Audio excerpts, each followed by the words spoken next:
네, 7월 9일 김은지의 뉴스인 두 번째 코너 김종대의 정치 풀 악셀입니다. 김종대 전 의원이 운전석에 앉아서 정치 현안 제대로 밟아보는 시간인데요. 오늘은 동반석에 김정민 변호사님 모셨습니다. 두 분 안녕하세요. 안녕하세요. 네, 지금 감사합니다. 네, 오늘 저희가 방송 직전에 이 폭염 때문인지 오디오가 갑자기 기계가 고장이 나서요. 2부에서도 마이크를 두 분이 나눠 써야 되는 상황이다 보니까 어색하게 좀 인사를 하셨는데요. 너른 마음으로 양해를 부탁드리고요. 그래도 김정민 변호사님 오늘 날인 만큼 박수부터 치고 시작해야 될 것 같습니다. 아유, 감사합니다. 이런 날이 오네요. 네, 마이크를 들고 이야기해 주시면 좋을 것 이런 날이 같은데요. 옵니다. 네, 오늘 박정훈 대령에 대한 공소가 취소됐고요. 저희가 오랜 시간 박정훈 대령 관련된 아이템, 최상병 아이템을 하면서 김정민 변호사님을 뵈었었는데 정말 진심으로 고생 많으셨고 네. 감사드린다라는 인사를 제가 감사드립니다. 네, 이제 구독자를 대신해서 이건 드리겠습니다. 진짜 전 국민이 그 박 대령을 응원했고요. 정말 기적 같은 일들이었죠. 너무나 당연했던 일이 기적처럼 왔습니다. 그래서 이게 이제 민주주의의 힘이고 우리가 선거를 잘했기 때문에 또 이 시간이 온 거 아니겠습니까? 정말 민주주의는 위대하다. 다시 한번 느꼈습니다. 네. 그리고 박정훈 대령의 어떤 마음, 그리고 지금 어떠신지도 궁금한데요. 아직까지 뭐 입장이 나온 건 없지 않습니까? 그래서 통화를 이제 하셨나요? 내일 비로소 그동안 족쇄처럼 언론 뭐 접촉을 막아왔는데 내일 비로소 우리가 그 국방부 홀을 사용해서 기자회견. 네, 기자회견. 그 브리핑 룸에서 그 국방부 관계자들이 그렇게 말도 안 되는 거짓말로 박 대령을 모욕하고 그 장소를 저희가 쳐들어가자, 뺐자 해서 내일 드디어 그 장소에서 진실을 얘기할 수 있는 시간이 왔습니다. 몇 시인가요? 궁금하네요.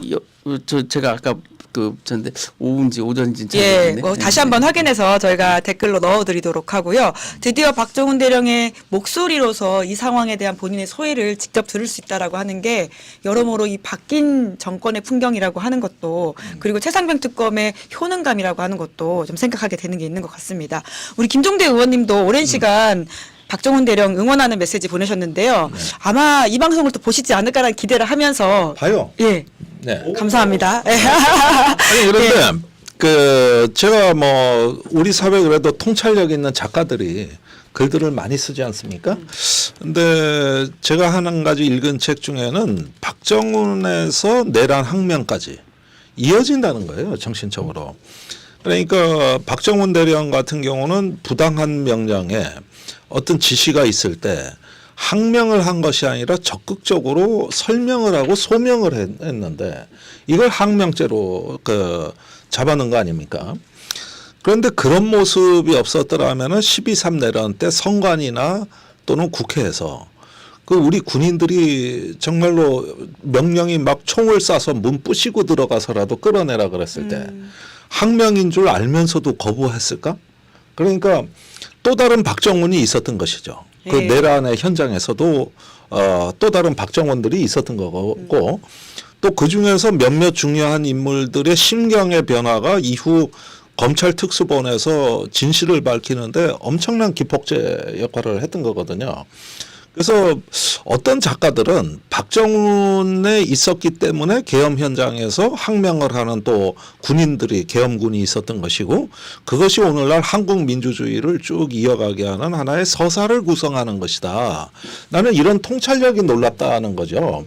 그래서 오늘은 어떤 그 한 명의 박정훈의 작은 승리지만 크게 보면은 우리 한국 민주주의의 국가의 승리고 시민의 승리고 민주주의의 어떤 회복이라는 차원에서 이런 문제를 바라봐야 되는 그런 문제다. 그리고 이런 면에서는 우리 국군 장병들이 정말로 또 다른 박정훈으로니 대해줬기 때문에 이 내란을 극복하고 특검에까지 이르는 것이 아닌가 이런 생각을 하는데 하여간 수고 많으셨다. 이제 마음의 고생 또 마음의 무거운 짐들을 내려놓으시고 이제는 마음껏 또 새로운 세상을 기쁜 마음으로 맞이하시길 바랍니다. 네, 아마 박정훈 대령이 없었으면 이 정권의 사실 본질을 가장 빠르게 보여줬던 사건이기 때문에 그러니까 말씀처럼 계엄을 막고 우리가 이런 일상을 다시 회복할 수 있는 게 있었을까라는 생각이 들 정도인데요. 그런데 사실 이제 겨우 무죄가 확정되는 것에 불과한 것은 겨우 일상으로 돌아가는 게 불과하지 이제까지 잃어버렸던 것들에 대한 것들은 굉장히 많지 않습니까? 그렇죠. 많은 거를 잃어버렸고 저는 그렇게 말을 했거든요. 이 잃어버린 것을 다시 찾을 수는 없습니다. 이미 그건 잃어버린 거고 이제 더 크고 중요한 것들을 이제 가질 수 있는 기회를 얻는 것이죠. 그러니까 일상으로의 복귀가 가능하겠습니까? 저는 이미 이제 박정훈 대령에게 과거와 같은 일상은 힘들 것이다. 이제 공인이 이미 됐고 네. 소명이라는 게 생겨버렸기 때문에 사실 저는 이제 이 사건에서 우리가 꼭 짚어야 될 부분이 우리 역사가 한 명의 생명 때문에 좌지우지된 일이 많이 있었어요. 그 4.19도 그랬고 예. 지금 우리 사건도 이 사건도 최혜병이라는 한 생명, 한 명의 생명인데 너무 그 소중했던 생명이죠. 그걸 그 총량으로 보면 뭐 한 명 가지고 혹은 뭐 어쩔 수 없는 거지 뭐 이런 생각들을 국민들은 거부하는 거거든요. 그 효율을 따지고 생명을 가지고 효율을 따지고 뭐 불가피한 희생 뭐 이런 식의 강자 논리 예. 이런 논리를 국민들은 거부한다.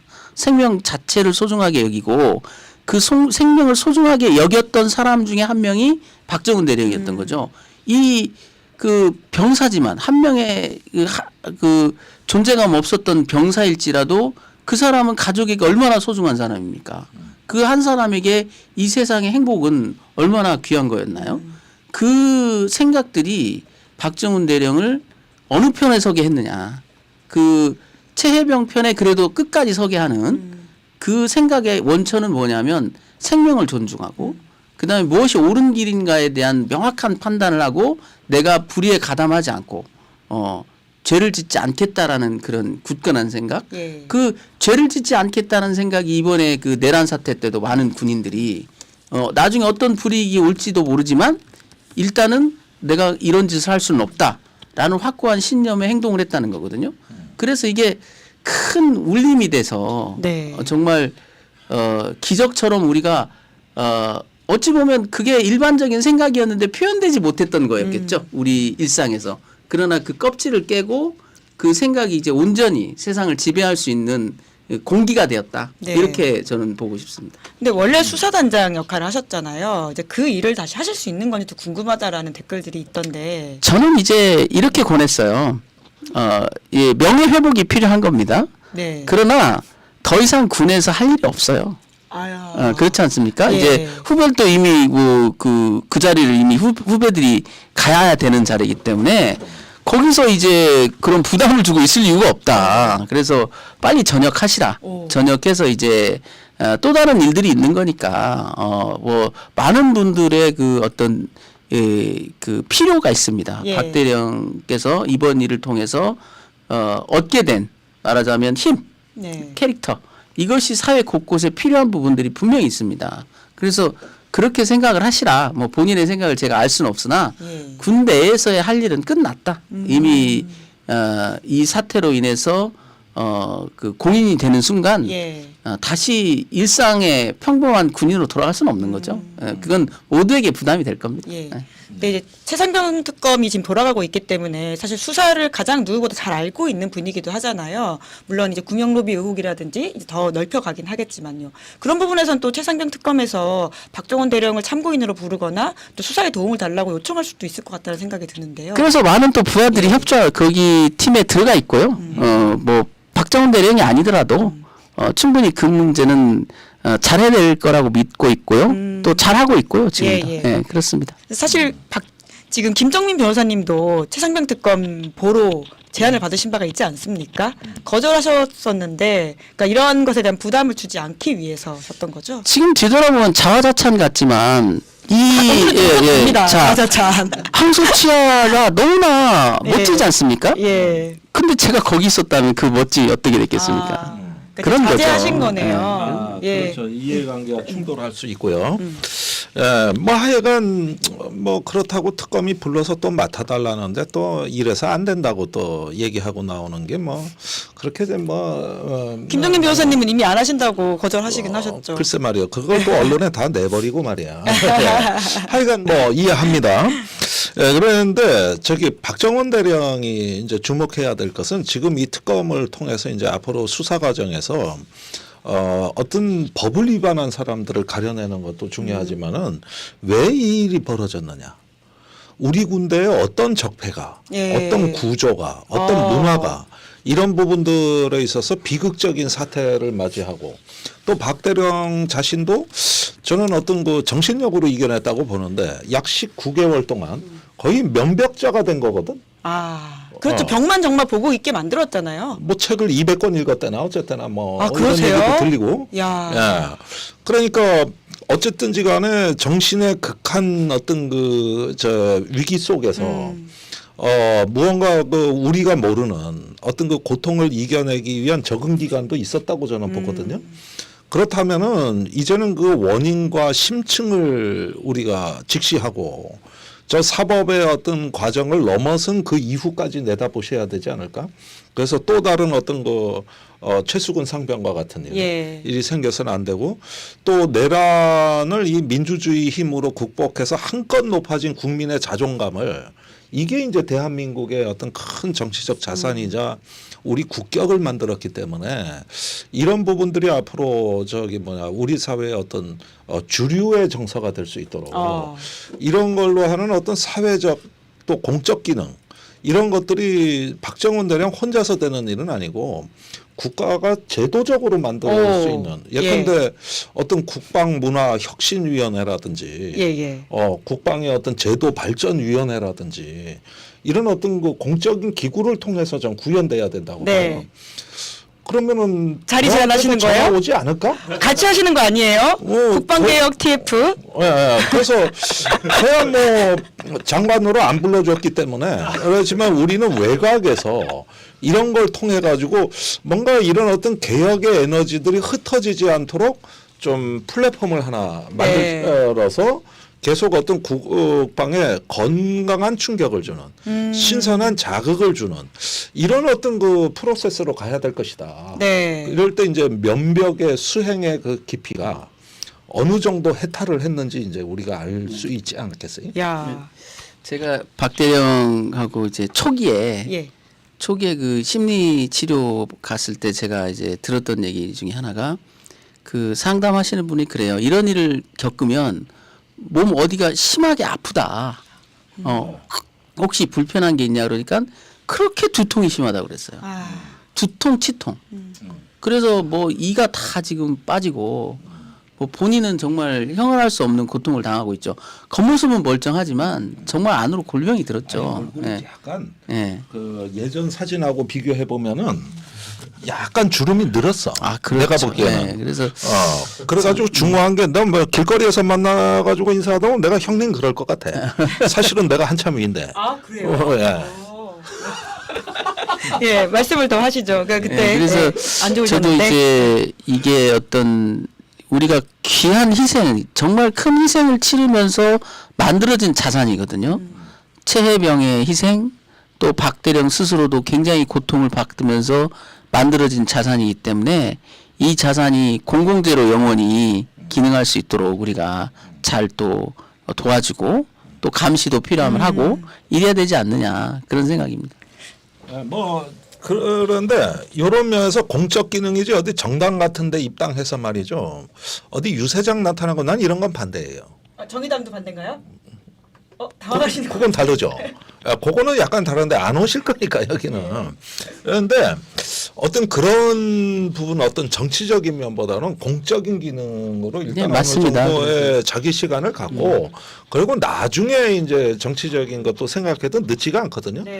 그런데 이런 전환도 너무 급격하게 하면은 이 급격한 변화 관리가 탈이 나는 수도 있기 때문에 조금 버퍼링 어떤 그 완충 구역을 거쳐서 어떤 공적인 자리매김 이런 것도 하고 좀 뭐 회고록을 하나 쓰는 것도 자기 치유와 회복에 도움이 많이 되실 거다.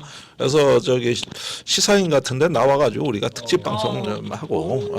김종대 풀악셀에 드디어 알바 동반석에 박정훈 대령이 오는 그날을 저희가 기다리면서 목이 메이네요 제가. 그래요. 네, 그러니까 이게 삼특검이 출범하면서 가장 속도를 빠르게 내는 게 내란 특검 아니냐라는 이야기들이 많이 있었는데요. 결과적으로는 국민한테 가장 빠르게 효능감을 준 건 전 최상병 특검이 아닐까라는 생각이 듭니다. 이 항소치하 소식들을 정말 많은 분들이 기다렸다라는 생각 때문에 이야기를 좀 길게 했는데요. 그런데 이제 본격적으로 수사 이야기를 좀 들어가 보면 지금 김태효 전 1차장이 7월 11일 소환 예정이거든요. 네. 아니 이분이 키맨이었냐라고 하는 점에 있어서는 우리가 어떻게 봐야 되는지 알려주세요. 저도 그래서 좀 뒤통수를 맞은 것처럼 네. 뛰어했어요. 네. 왜냐하면 저는 철저히 김태호 1차장은 배제하고 그림을 그려봤거든요. 그런데 막상 특검이 김태호 1차장을 소환했다고 하니까 그 비어있던 자리에 김태호 차장이 딱 들어가면서 그림이 완성이 된다. 아. 딱 그림이 이제 완성이 되는 하는 그런 느낌을 받았어요. 그때 그래서 이제 군인권센터 임태훈 소장이랄지 이런 분들은 김태호 1차장을 굉장히 많이 의심을 했었거든요. 예, 예. 근데 저는 이 사건 속에서 기록 속에서 증거 속에서는 그 흔적이 없어서 저는 좀 그게 미스테리다. 그 양반은 아직 모르겠다 이랬는데 이번에 보니까 그 빈자리 그 위협적인 목소리를 냈던 사람, 이 문제를 강하게 밀어붙였던 그 실행력, 이게 김태호 1차장이라면 그림이 되지 않나. 그래서 부른 거 아닐까. 그래서 제가 이제 조심스럽게 좀 분석을 해보면 이 국방장관이 그 조사본부 이첩을 검토해라고 했다가 불과 2, 3분 만에 안 돼, 하지 마 이렇게 표변을 합니다. 네. 마치 7월 30일에는 이첩하라 했다가 7월 30일 날 표변하듯이 8월 1일에도 또 그렇게 급변침이 있었어요. 이것도 역시 본인의 판단이 아니죠. 바로 그 조사본부로 이첩하지 마. 다 그냥 빼고 처리해라고 강하게 푸시했던 그 목소리. 그 목소리가 김태호 1차장과 관련 있는 거 아니냐. 그렇다면 이제 퍼즐이 다 맞춰지거든요. 그리고 7월 31일 날 회의를 이제 우리가 이제 그림이 거의 완성된 게 뭐냐면 그 다음에 조태용, 예. 그 다음에 1차장, 그 다음에 임기훈이 있었습니다.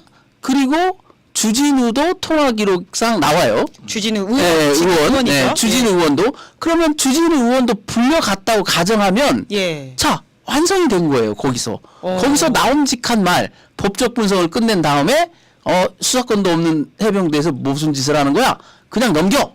사단장은 예. 빼. 이게 나왔음직하다. 그래서 이제는 퍼즐이 맞춰졌다. 그래서 그 회의에서 주요 골자가 잡혔고 그것이 그대로 14시에 그 장관을 통해서 해병대 부사령관한테 전달된 거 아니냐. 그런 지시사항의 핵심이 뭐냐면 해병대 너희들 손으로 그 이첩하지 말고 끝내 이거였거든요. 네. 근데 8월 1일 날 해병대 사령관과 국방장관 사이에 옥신각신하면서 이걸 못한다 그렇게 못한다. 차라리 그렇게 할 거면 조선부로 가져가라. 이런 옥신각신하는 것을 대통령 쪽에서 들었다면 알았다면은 진노할 만하죠. 그렇게 내가 어제 얘기해줬잖아. 어떻게 하라고. 지침 다 내려줬잖아. 뭐 하는 거야 지금. 무슨 뻘짓이야.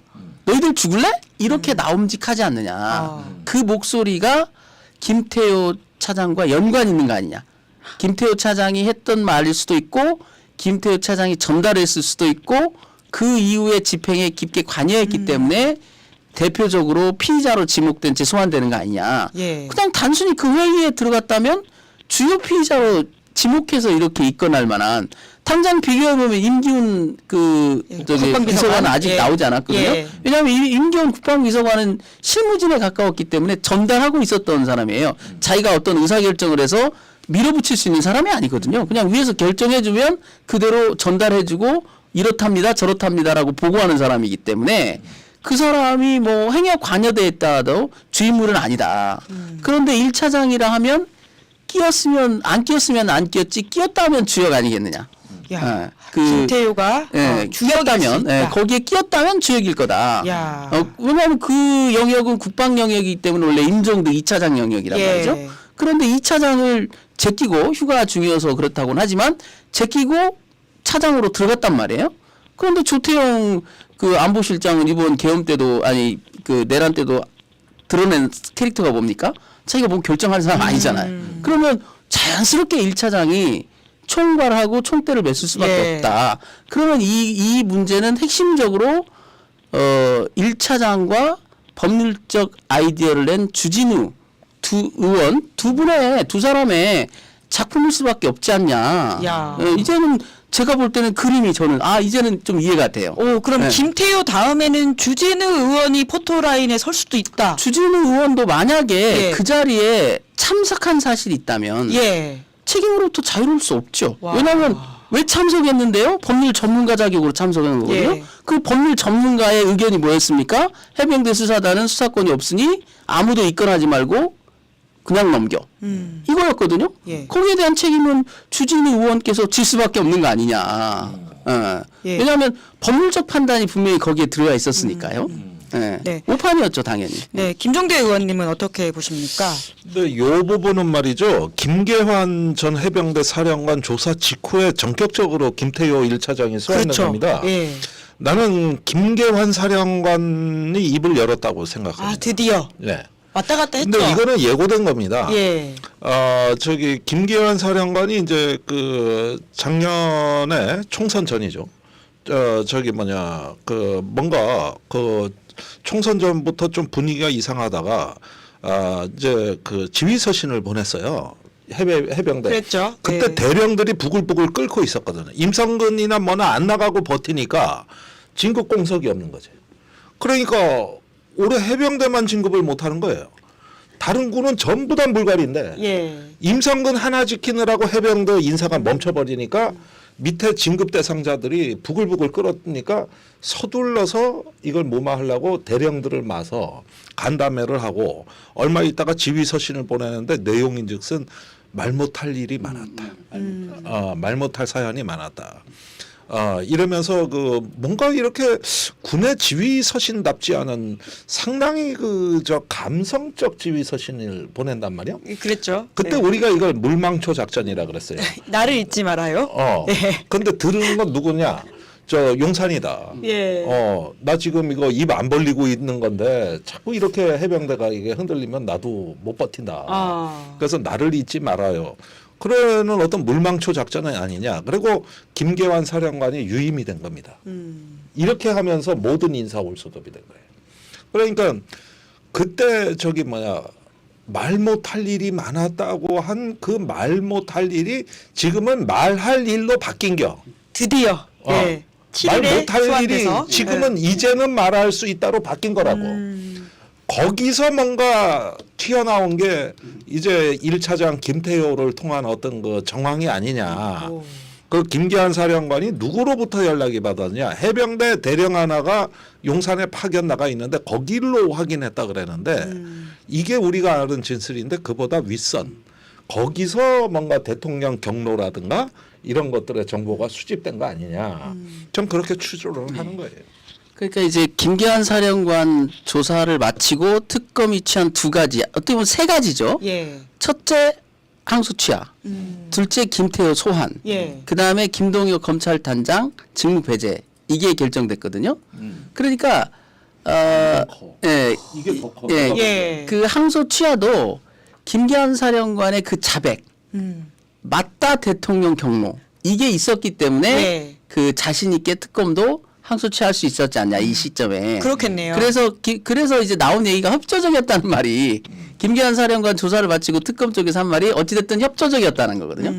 그 핵심적인 부분에 있어서 일치했기 때문에 협조적이었다라는 말이 나온 거고 그런 부분이 해소된 거 아니냐. 그래서 말 못한 사연 그런 얘기들을 쏟아낼 수밖에 없다. 그리고 변호인 입장에서도 이제 저는 변호사니까 그 김계환 사령관의 변호인 입장에서도 그 부분을 포커스를 맞출 수밖에 없어요. 왜냐하면 당신은 현직 사령관 아니었느냐. 어떻게 이 사령관 입장에서 이걸 다 폭로할 수 있으며 그리고 우리가 받은 그 압력이 어마무시했다. 예. 이러이러한 일들이 있어서 도저히 우리로서는 어쩔 수 없었다. 이런 그 읍소 전략 이거 아니었겠느냐. 왜냐하면 곧바로 자백하는 순간 어떤 문제가 있냐면 곧바로 모해 위증과 국회 위증이 걸려듭니다. 본인이 위험할 수 있다. 그러면 구속영장 사유거든요. 그렇기 때문에 변호인 입장에서는 또 그렇다고 자백을 안 할 수도 없어. 자백을 한다면 결국은 예. 사연을 얘기할 수밖에 없지 않냐. 당신들은 모르고 내가 얼마나 고통스러웠는지 이런 문자도 받았어, 저런 전화도 받았어, 나도 괴로웠어, 이 얘기할 수밖에 없었지 않냐. 예. 그러니까 이제 다음 수순은 특검이 쉽게 속도감 있게 나갈 수 있었지 않느냐. 근데 참 안타까운 건 해병대 사령관 삼성 장군의 모습으로는 그렇죠. 너무 구차하고 네, 그 정도 용기 가지고 도대체 병사 저기 그 북한군 한 명이라도 잡을 수 있는 겁니까? 그 정도 용기 가지고 뭐 이렇게 그렇게 겁이 많아가지고 이게 저기 뭐냐면은 그때 당시를 회고해 보면은 작년 총선 전에 두 가지 이벤트를 주목하셔야 돼요. 김계환 사령관 유임. 저 대령들 많고 내가 10월까지 한다 그랬어요. 다들 4월에 나가는 줄 알았어. 그런데 10월까지 한다 그러면서 아주 참모를 확 끼얹었고 그에 뒤이어가지고 이종섭 전 장관의 호주 대사 발령이에요. 그러니까 요게 그 총선 때 그 집중이 되면서 해병대조차도 선거 결과에 집중을 했던 거라고. 그때 여당이 이기면 자연스럽게 다 보상해주고 틀어막고 다 되고 또 대사를 보냈고 이렇게 그림이 그려졌는데 웬걸 저기 대참패를 한 거예요. 대참패를. 예. 이러니까 사령관이 한번 흔들려서 그 지휘서신을 보낸 거고. 그다음에 이종섭 때문에 총선이 폭망한 거예요. 이종섭 플러스 대파라고. 그랬죠. 런종섭이라는 악명을 얻게 되지 않았습니까? 런종섭 플러스 그거라고 대파라고. 이 두 개는 너무 결정타였는데 이러면서 어떤 그림이 나는 깨져나가고 사실상 붕괴되기 시작했다. 그리고 10월에 전역을 해서도 공수처에 가서 김기한 사령관은 거의 묵비권을 행사한 걸로 나는 알고 있기 때문에 이런 상황에서 이제 어쩌면은 특검을 기다렸을 수도 저는 있다고 봐요. 예. 다른 한편으로는. 그래서 이제는 말할 수 있다고. 그렇네요. 예. 김계환도 특검을 기다렸다라는 포인트가 재밌는데요. 그렇게 따지면 VIP 경로설이라고 하는 건 이제 뭐 정해진 수순일 것이고 더 많은 국민들이 여기까지 갈 수 있는지에 대해서 특검이 궁금해하는 것은 구명 로비설이지 않을까라는 생각이 들기도 합니다. 또 사실 그 부분은 우리 김종대 의원님이 방금 눈을 감으면서 잠깐 읊조리셨는데 가장 적극적으로 그 이야기들을 또 제기해 주시기도 하셨고 심지어 그것 때문에 고발 당하시기도 하셨잖아요. 저를 고발한 건 멋쟁 해병. 예, 그 사람들이죠. 그 사람들이죠. 김규현 변호사하고 제가 피고 발인이 돼 있고요. 근데 우리는 키맨이 이종호 씨 아니었냐고 봤던 것이죠. 예. 나는 이 권력 구조를 이렇게 봐요. 김건희가 나 저기 대통령 영부인 됐으니까 야 주가 조작도 하고 마약도 하고 니들 마음대로 해먹어. 이렇게 처음부터 갔던 건 아니라고 봐. 그게 아니라 포스트가 있는 거예요. 명태균, 이종호, 그 다음에 삼부토건의 조남욱 회장 이런 분들이 주변에 많아요. 그런데 다 김건희를 만든 사람이고 김건희의 재산과 권력을 만든 사람들이에요. 그러면은 이분들이 얘기하면은 김건희는 무조건 들어줘야 돼요. 누구 덕에 거기까지 갔는데.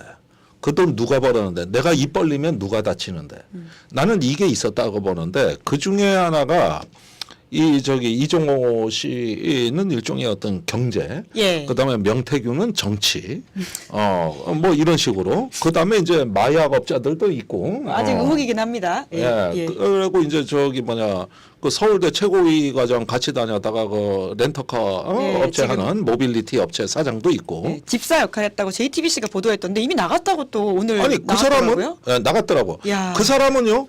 김건희 엄마 도와주다가 집행유예 형까지 받은 사람입니다. 그냥 도와준 게 아니라 그 장고 조작. 장고 조작해. 그러면 보십시오. 김건희 때문에 이종호는 자기 돈 못 벌고 김건희 돈만 벌어졌어. 명태균은 도와준다 그러지만 개털됐어. 그다음에 이 김씨 모빌리티 사장은 나는 전과자 됐어. 그러니까 이 사람들이 얘기를 하면 김건희는 꼼짝을 못 하는 거예요. 이게 일종의 패밀리 개념으로 운영이 되다 보니까 이종호 같은 사람이나 누가 임성근 말이야 그 사단장을 왜 자르냐고 소리 한번 버럭 지르면은 이렇게 가는 패스트 트랙이 있었다고 봐요. 패스트 트랙이. 그러면 반응 속도가 빠른 겁니다. 이 정권이. 그게 여기 사달로 이어졌을 수도 있는 거고 그 경로를 만드는데 이제 임성근 사단장 본인은 뭐 직접 로비했다는 아직 혐의는 없지만은 그 주변도 또 예. 한번 살펴볼 필요가 있다는 거죠. 예. 미국에. 그럼 김정민 변호사님은 이제 뭐 만약에 수사를 했다라고 한다면은 여기를 어떻게 좀 혀를 뚫어야지. 그러니까 VIP 경로설은 김계한 전 사령관이 입을 열면서 혀이 뚫렸다라고 한다면 이 부분은 어디를 해야지 뚫립니까? 그 부분도 통화 기록을 보면 알죠. 아, 왜냐하면 누구의 통화 기록이요? 이종호 씨가 그런 얘기를 했잖아요. 송호종으로부터 전화를 받았다. 임성근이 사표 쓴다고 해서 그래서 내가 사표 쓰지 말라고 VIP한테 내가 얘기하겠다고. 굉장히 짧은 말 같지만 스토리가 축축축 이어져요. 통화 기록이 남을 수밖에 없습니다. 그건 추적하면 금방 나올 거고요. 저는 이런 생각을 해보는데 우리가 이제 이 근대 국가를 만들어서 대한민국의 이름으로 수많은 정치 지도자들을 우리가 모셨고 또 세웠고 또 낙마도 했고 그런 일이 있었는데 과연 그 영부인들과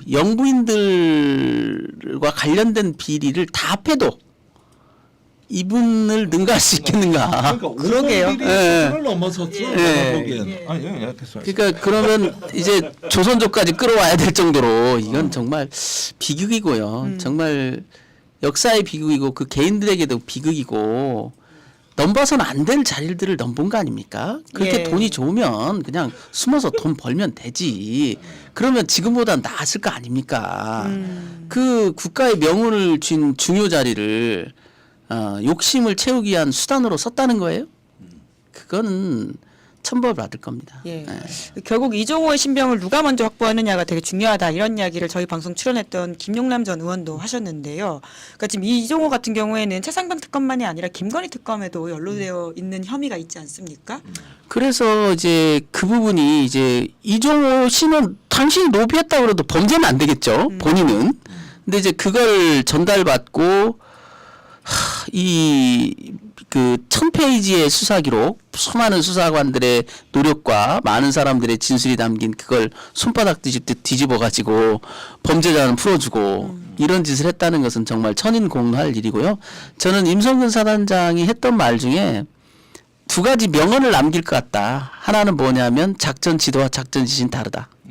또 하나는 자기는 독고다였다. 그게 어떤 의미입니까? 그러니까 예. 작전 지도와 작전 지시가 어떻게 달라요? 그걸 내가 구별할 국민들이 누가 있습니까? 작전 지도가 작전 지시와 뭐가 달라요? 아무리 봐도 저는 구별을 못 하겠는데. 최상병 관련된 네, 사람당이 부분에 돼가지고 있어서? 뭐 네. 작전 지도 그러면 작전 지도는 밑에 사람 저건 지도니까 내가 안 따라야지. 지시면 이건 따라야지. 그걸 구별할 사람이 누가 있어요? 그 말은 해서는 안 됐던 얘기죠. 그 다음에 독고다였다. 근데 지금 벌써 부인의 폰에서 김건희의 측근으로 이렇게 연락이 취한 상황. 본인은 독고다였는지 모르나 부인은 아니었던 것 같은데 벌써 이게 그리고 저는 그 이종호와 김기현 변호사의 대화는 그 대화 자체가 신빙성이 굉장히 높다고 계속 주장해 왔어요. 예. 변호사 입장에서 당시 8월 9일 날 대통령 경로설이 전혀 알려지지 않은 상황에서 너무나 복잡한 루트로 이종호가 그 손을 쓴 루트를 얘기하잖아요. 그걸 일부러 만드는 이유가 뭐가 있습니까? 그리고 그 김기현 변호사가 사석에서 들었다는 김건희 여사한테는 바로 로비라는 게 아니라 측근 누구를 통해야 돼라는 말을 했다는 거거든요. 지금 그분이 그분 아닌가? 그 임성근 사단장의 부인이 만약에 통화했다면 네. 그분이 그분이라면 이보다 더 명확한 증거가 어디 있겠습니까? 네. 너무나 뚜렷하죠. 그리고 이 부분을 지금 이제 고발당했잖아요. 그때 제가 그런 얘기를 했어요. 이 고발의 취지가 뭐냐면 왜 남의 말을 믿고 그래? 이랬다는 얘기거든요. 왜 너 이종호 말을 믿어? 이 나쁜 놈아. 이랬다니. 아니 그럼 이종호가 나쁜 사람이지 설사 이종호가 뻥을 쳤다 해도 이종호가 나쁜 사람이지 이종호 말을 믿은 사람들이 죄인인가요? 아니 그 이종호한테는 한마디 고소장은 고소하고 뭐 항의 문자 한 번도 안 보내면서 이종호 말을 그냥 전달한 사람들은 고발을 해요. 청와대도 그때 용산도 그랬지 않습니까? 그 이종호가 그 자기들 말대로라면 대통령 측근을 팔아먹고 돌아다니는 사람들이잖아요. 그 사람들에 대한 비난 안 해요. 그리고 예. 많아요. 그러니까 네. 이게 이런 그 폐악질이죠. 이게 흑백을 바꾸려는 시도 아닙니까? 범죄자를 선량한 사람으로 하고 선량한 사람은 범죄자로 바꾸려고 하는 이런 제보를 한 사람들은 굉장히 힘들어요. 이제 그런 제보를 하는 분들이 쉽지 않지 않습니까? 자기도 많은 것들을 내려놔야 되고 공개가 되고 이런 부분을 힘들게 제보한 사람들을 뭐 사기꾼이냐 몰아가 가지고 뭐 이상한 프레임을 씌우고 그러면서 오히려 프레임이라고 하고 참 도저히 납득이 안 되는 그 지점에서는 그 이정호와 김규현 변호사의 대화를 그냥 사심없이 들어보면 너무나 리얼하잖아요. 그냥 딱 들어도 제가 볼 때는 우리 변호사의 촉으로는 그냥 듣는 순간 저건 99.9% 진실이라고 느껴졌어요. 저는 너무나 사리에 딱 맞잖아요. 예. 상황에도 딱 맞고. 그 공수처에 출석해 이종호 씨가 그 녹취 파일에 대해서 내가 흰소리 한 거다. 허풍이었다. 이렇게 얘기하길래 제가 한겨레 칼럼을 썼죠. 당신은 허풍쟁이가 아니시고 아주 진실하시며 저기 그 앞뒤가 잘 맞는 스마트하신 분이에요. 이렇게 똑똑하고 진실한 분이 왜 스스로를 비하하십니까? 인생은요 자기 자신을 존중해야 되는 겁니다. 그래가지고 내가 천공보다 더한 신공이 나타났다 그러면서 그저 어떻게 국방장관 바뀔 것도 딱딱 알아맞히시고 해병대에서 사성장군 나온다는 것도 딱딱 알아맞히시고 이쯤 되면 천공이 울고 갈 일 아닙니까? 이런 분이 왜 자기 자신을 뻥쟁이로 만드십니까? 너무 앞뒤가 맞는 분이고 스마트하시다. 이래가지고 내가 그 칼럼에도 썼거든. 예. 그런데도 내가 고발당했으니 어찌된 일이요? 아니 이 정도 해줬으면은 이제 내가 딴 건 다 몰라도 김종대 씨 앞에선 부끄럽다. 이렇게 자기 고백이 나와야 되고 또 저기 공수처 갔을 때 휴대전화는 왜 3번이나 바꿉니까? 그거 저 대포폰 그걸 공수처에 내가지고 수사기관을 능멸을 하셨어요. 그런데도 공수처가 이거를 갖다가 제대로 잡아내지를 못했어요.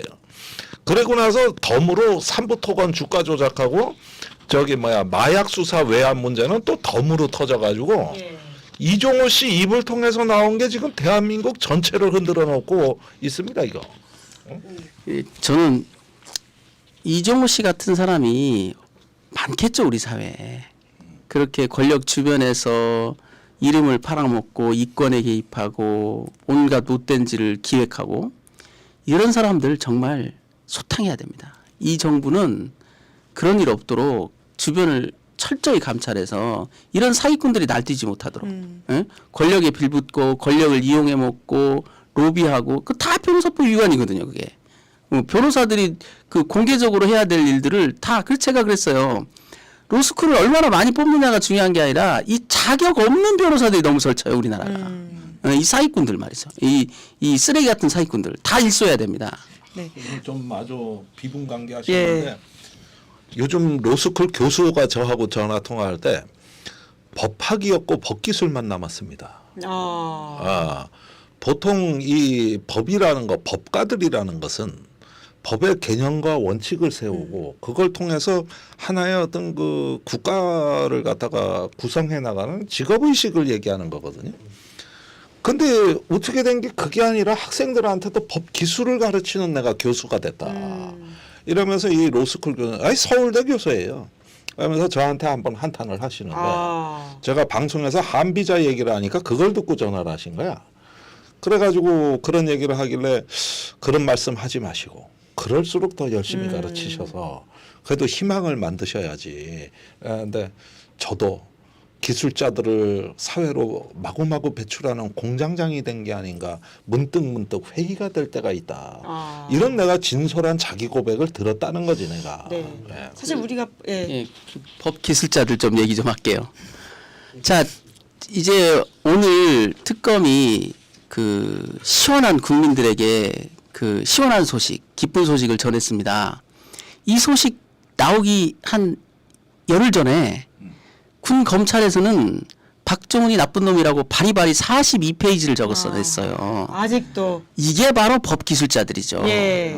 천지분간 예. 못하고 무엇이 진실인지 모르고 강자편에 빌붙어가지고 법 기술을 거기에 모두 총동해주는 쓸 수 있는 건 다 썼더라고요 보면. 야 어떻게 이런 짓을 하는지. 결국 그건 뭐냐면 자 그 가만히 보니 돌아가는 폼새가 이제 특검이 항소를 취하겠군.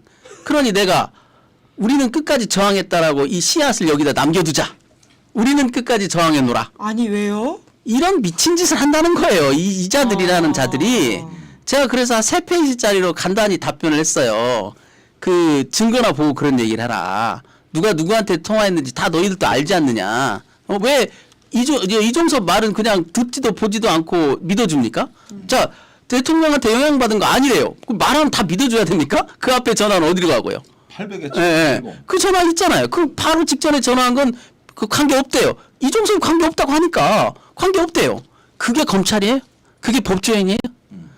기본이 안 돼 있는 사람들이고 이번 이 비극은 이렇게까지 안 될 수가 있었던 게 적어도 영장은 청구하지 말았어야 돼요. 박정훈 대령에 대해서. 그럼요. 예. 기각됐으면 기소는 하지 말았어야 돼요. 무죄가 나왔으면 항소는 하지 말았어야 돼요. 자, 항소심에 와서 검찰 담당자들이 바뀌었으면 지네들도 제로베이스에서 한번 검토해보고 이게 공소권 남용이 아니었나를 법적 양심에 따라서 판단했어야 돼요. 아무것도 안 해요. 그냥 시키는 대로 아까 말씀대로 법기술자가 돼서 이 사람 죽여. 그러면 그 사람이 죽을 사람이지 안 죽을 사람인지 지 애인지 딸인지도 보지 않고 그냥 죽이는 거예요. 이런 짓을 한다니까요. 아니 어떻게 그런 소리 제가 42페이지 보고 참 기가 막혀가지고 야 이자들은 정말 소설 쓰는 재주는 뛰어나다. 뭐든지 만들 수 있겠구나. 이게 해가 달이라고 써오라고 해도 아마 써올 겁니다. 그 사람들은 그럴싸하게.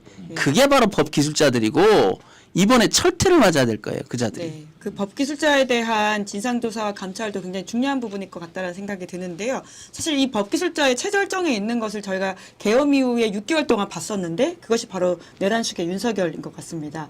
그 윤석열 씨가 오늘 구속영장 실질심사 받고 있어서 그 이야기로 마무리해야 될 것 같은데 그에 앞서서 아까 잠깐 그 임성근 전 사단장의 배우자와 그리고 김건희 씨 측근이 통화했던 정황에 대해서는 약간 좀 보도를 설명을 해드려야 될 것 같아가지고 이야기를 드리면요. 서울신문 단독 보도로 나온 것인데 공수처로부터 관련 사건을 받았는데 2023년 7월 28일에서 8월 9일 그러니까 VIP 경로설 전후에 임성근 사단장의 부인의 휴대전화 통화 내역을 보면 여기서 김건희 여사 측과 연락한 정황이 포착됐다라고 하는 것이라서요. 굉장히 좀 놀라운 보도라는 생각이 들긴 합니다. 예. 자, 그러면 지금 이 시간까지도 윤석열 씨가 구속영장 실질심사를 하고 있는 것으로 보이는데 과연 구속이 될 것인가에 대한 또 많은 분들의 걱정이 있거든요. 어떻게 두 분은 전망하십니까? 제가 그때 뭐 여기 나와서 했던 얘기 같은데 이재명 상고심 절대 파기 안 됩니다라고 말했다가 두 분 다 그러셨어요. 본인이 그러니까 그냥 아니 의원님 이제 와서. 네. 그래서 예측은 무의미한 거고요. 그렇죠. 예. 희망사항을 말하겠습니다. 예, 예. 국사범이에요. 반바지 입고 서울 시내를 활보해서 되겠습니까? 이건 있을 수 없는 일이에요. 빨리 잡아 넣어서 본인에게도 그게 그나마 기회를 주는 겁니다. 그분도 정말 강한 충격을 받아야 본인이 누구인지 알고 내가 무슨 짓을 했는지 알 거예요. 지금 자기가 누구인지 모르고 자기가 무슨 짓을 했는지 모르는 것 같아요. 네. 예. 일단 좀 오늘 시간은 많이 걸릴 것 같고요. 뭐 검찰 PPT만 해도 170장이 넘는다 그러고 또 지금 윤석열 측에서도 뭐 많은 준비를 해왔을 걸로 보니까 오늘 너무 조급하게 기다리실 필요 없이 저녁에 그 혼술하시면서 보셔도 되고 나중에 이제 알람을 켜놨다가 뉴스 올라오면 보셔도 되고 하여간 그렇습니다. 그런데 이거는 이제 윤석열은 이 특검은 위헌적이며 대통령으로서의 자기의 정당한 권한 행사에 대한 불법 수사라는 입장이에요. 이게 기본 입장입니다. 그래서 존재 자체를 부정합니다. 이 사법 체계의 존재 자체를. 예. 그 정당성, 합법성 모든 걸 부정하거든요. 그런데 그런 특검으로부터 구속이 된다는 것은 남다른 의미가 있습니다. 그래서 옛날에 이제 어렵게 체포했다가 허무하게 풀려났고 그 뒤로 지금 이제 활개치고 다니는데 이번에 특검에 구속이 되는 건 저는 사법적인 차원을 넘어섰다. 이거는 대한민국의 내란 진압을 하고 민주주의가 회복되는 중요한 이정표다는 거. 이거를 우리가 반드시 알아야 될 것 같고 나는 오늘 특검에서 법원에 가가지고 이 윤석열의 어떤 그 저 석방이 정말 어떤 사법의 수치고 이제의 어떤 재구속됨으로써 이 국민의 엄중한 뜻을 받들 때가 됐다는 뭔가 한번 웅변이 있어야 된다고 봐요. 그래서 저도 저기 어떻게 그 구속영장을 저도 받아봤어요. 예. 근데 꼭 드리고 예. 그냥 저 꼭 드리고 싶은 얘기가 잘 썼더라고요. 아, 지금 내란 특검이 문장- 잘하고 문장- 있다. 문장체랄지 이런 예. 게 힘이 있고 음. 논리 정연하고 그리고 군더더기가 없어요. 아주 깔끔하게 잘 썼더라. 이건 뭐냐면 이 수사를 진행하는 사람들의 수준이 높구나. 그런 생각이 제가 들어서 뭐 저는 보면서 뭐 큰 걱정할 게 없다. 잘 써졌고 조사도 잘 돼 있고 우리가 모르는 내용도 많이 여기 담겨 있구나. 그래서 안심했습니다. 네, 반드시 구속된다. 그러니 오늘 밤 편안하게 있다가 내일 아침에 보면 될 것 같다라는 생각이 들기도 하고요. 끝으로 댓글을 굉장히 많은 분들이 축하 인사와 감사 인사를 넣어주셨는데 소개해드리면서 마무리해야 될 것 같습니다. 태백사님께서 박정훈 대령님 견뎌주셔서 감사드립니다. 이제 짐승의 시간이 지나가고 인간의 시간이 되었으니 국가가 정상화되는 소식에 뉴스를 찾아 듣습니다. 이렇게 이야기해 주셨고요. 우희숙님은 복권되셨어도 그간의 마음고생, 가족분들의 고통 위로의 말을 아무리 한들 어떻게 잊을지요. 거짓은 참을 이기지 못한다는 거 국민들께 일깨워주신 것 같습니다. 이젠 그들에게 처벌을 이라는 말씀을 해주시기도 했고요. 뿐만 아니라 우리 김정민 변호사님처럼 살고 싶다라고 기다린님이 말씀하셨습니다. 전 김정민님처럼 살고 싶습니다라는 이야기도 하시네요. 정말 부인은 힘든데요. 배우자는 힘들지만 이 길을 또 가시는 분에 대한 응원이지 않을까라는 생각이 듭니다. 아니 저는 김정민 변호사 같이 살지 말라고 권유하고자 합니다. 저하고 오랜 시절 봐왔는데 매일 속상하시고 매일 가슴이 아프셔. 그러면서 단순한 변호라는 것이 아니라 어떤 자기가 지켜줘야 될 의뢰인에 대해서 항상 어떤 그 법률 이상의 어떤 마음을 갖고 계신다고 저는 생각을 하거든요. 그러니까 그렇게 살고 싶다 이런 점을 말씀하신 거라면은 제가 동의가 됩니다만은 그렇다고 돈을 잘 법니까? 무슨 뭐 어디 좋은 자리를 갑니까? 뭐 그게 아니라 결국은 변호사 아닙니까? 그래서 조금 뭐 본인도 많이 또 그런 면들 다 감수하고 계시니까 저하고 시사인에서 방송하실 때가 제일 좋으실 것이지 않을까 저는 그렇게 생각하고 있는데 너무 부러워하실 건 아니거든요. 부러워할 일은 전혀 아니고요. 저기 마이크. 상대적으로 보면 뭐 돈도 명예도 별로 없는 것 같은데 근데 상당히 이벤트는 많은 인생 같아요. 이벤트는 많고 바람 잘 날았고 그리고 또 뭐 저기 다른 의뢰인들이 보면 또 속상해요. 왜냐하면 모든 사건이 똑같지 않기 때문에 뭘 해주고 싶어도 못 해주는 사건도 많습니다. 그래도 박대령님 사건은 뭘 써보기도 하고 소리도 질러보고 그러면 뭔가 개선될 수 있는 사건이니까. 희망이. 네, 근데 그 사건 자체가 그럴 수 없는 사건도 많거든요. 그럴 때는 참 뭐 할 수 있는 게 없기 때문에 진짜 그래서 변호사들이 참 이게 고역스러운 좀 이런 것들이 또 생계와도 연결이 되고 그래요. 그러니까 변호사로서는 이런 사건은 평생에 한 번 있을까 말까 하는 사건이고요. 그래서 의미가 있는 사건이고 그럴 땐 참 즐겁죠. 근데 대부분의 사건은 마치 많은 드라마에서 보는 많은 그 재판들이 그 리얼하고 뭐 흥미진진한 게 아니잖아요. 뻔한 사건도 있고 뭐 그렇기 때문에 그게 환상입니다. 예. 근데 오늘은 이 정도의 격차를 들으셔도 될 것 같다는 생각이 드는 게 저도 군인권 사건 오래 취재하면서 사실 김정민 변호사님을 10년 전부터 취재하고 뵀었었는데 내가 만약에 그런 사건들이 있었다면 가장 먼저 살아갈 사람이라는 생각을 했거든요. 누구보다 진정성 있고 꼼꼼하게 사건을 봐주시기 때문에 그 지난 10년의 상황이 쌓여서 오늘 같은 결과를 또 만드신 게 아닐까라는 생각이 들기도 하고요. 사실 최상병 사건은 정말 이 정권 초에 그리고 누구보다 이 어둠이 짙을 때 그 깊게 있게 목소리 뚫고 나오신 분들이었기 때문에 박정훈 대령만이 아니라 오늘은 김정민 변호사님한테도 깊은 감사와 박수를 드리면서 마무리도 될 것 같다는 생각이 듭니다. 예. 단언컨대 이 사건이 비교될 사건이 앞으로는 없을 거예요. 예, 부디 그러길 바라고요. 오늘 우리 김정민 변호사님에 대한 감사의 마음 그리고 박정훈 대령에 대한 축하의 이야기를 하시는 말씀 하시고 싶으시다면요. 지금 당장 구독, 좋아요 버튼을 눌러주시면 좋겠다라고 하는 마무리 인사를 하라는 제작진의 압력이 있었습니다. 네. 그러니까 좀 더 올리시고 지금 현재 구독자가 우리가 최상병 사건이 이제 2년 한 동안 진행되어 왔는데 그 동안에 열심히 방송했던 것도 분명히 한 축을 이루고 있다는 거. 그런 면에서 굉장히 제가 또 깊은 감사의 말씀을 드리지 않을 수 없고 또 멋쟁이 병에서 저를 고소한 게 시사인 방송입니다. 여기서 이 옷 입고 방송한 거를 고발했더라고. 그래서 제가 기쁘게 조사를 받았죠. 네, 그런 만큼 장외 사법전으로도 이어졌다. 이게 다 구독자 여러분들의 어떤 그 성원에 있어서 그런 거죠. 예. 말씀 듣고 보니까 우리 모두가 함께 만든 무대라는 생각이 들어서 좀 더 자존감도 올라가고 그리고 울컥하는 마음이 있습니다. 예, 마무리 말씀해 주시죠. 저도, 우리 최혜병 가족께 진짜 진정한 위로를 드리고요. 그 고통에서 잘 벗어나서 최혜병에게 명복도 빌고요. 정말 잊을 수 없는 우리 국민 모두가 최혜병께 빚을 졌다 해도 과언이 아닙니다. 또 이렇게 박대령님을 물심양면으로 그 진보 보수 가리지 않고 적극적으로 응원해 주신 거는 정말 변호인으로서 너무너무 감사하게 생각하고 이 빚도 영원할 것이다 그런 생각이 듭니다. 감사합니다. 네. 최상병의 이름으로 마무리해 주시는 김정민 변호사님의 품격에 감사드리면서 다시 한번 삼가 고인의 명복을 빌면서 그럼 오늘 방송은 마무리하도록 하겠습니다.